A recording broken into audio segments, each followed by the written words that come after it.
My sheep hear my voice, and I know them, and they follow me. John 10:27. These sheep know the shepherd's voice, and they know him. They run wild all year, all over this mountain. But the shepherd feeds them, talks to them, and interacts with them on a daily basis. They know his voice, and they trust him. He's developed a relationship with them. That enables him to watch them, shear them, know if they're sick or have an injury. Even the lambs get to know them because the mother brings them close. They learn to trust him. What a powerful illustration of the impact of parents on their children when it comes to what we expose them to on a daily basis. Whether it be the church we attend, the books we have sitting in our home, the music we listen to, what friends we spend time with, or our children trust us, and we are teaching them what's safe and what to trust even without saying a word. Back to the sheep. The person who lives next door sees them every day, but has no relationship with them. They don't know him. He doesn't come and talk to them. He doesn't feed them every day. He doesn't have a relationship with them. The proximity is irrelevant. The relationship is the key. Literally, since the beginning of the church, there have been different factions. If you look in the Corinthian church, there were problems with false doctrines.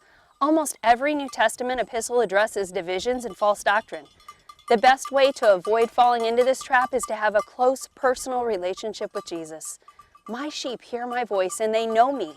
Just because a preacher, speaker, teacher is eloquent doesn't mean which they're teaching is biblical. 1 John 4:1 says, Beloved, believe not every spirit, but try the spirits whether they're of God, because many false prophets are gone out into the world.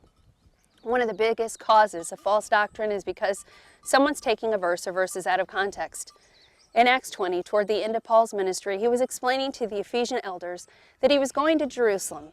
He said he was pure from the blood of all men because he had declared the whole counsel of God. How do we know the whole counsel of God? By becoming familiar with Scripture. How do you become familiar with Scripture? By having daily prayer time and Bible reading. Psalm 1:2 says, But his delight is in the law of the Lord, and in his law doth he meditate day and night. That's the formula. Spend time in prayer and Bible reading and meditate on his word, his law throughout the day. But not just that. It's good to listen to preaching and read devotionals, but if your only exposure to Scripture is filtered by man, chances are you're going to go astray in some areas. This is one cause that we know as single-issue Christians, where they can't help but to attempt to impress their listener the importance of a specific issue. That's how we avoid false doctrine.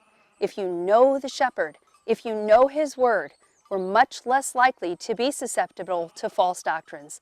We're commanded in Scripture to be in church. In Hebrews 10:25, where it says, not forsaking the assembling of ourselves together, how do you think the sheep would trust the shepherd and have any strength if they were only fed 1 to 3 times a week?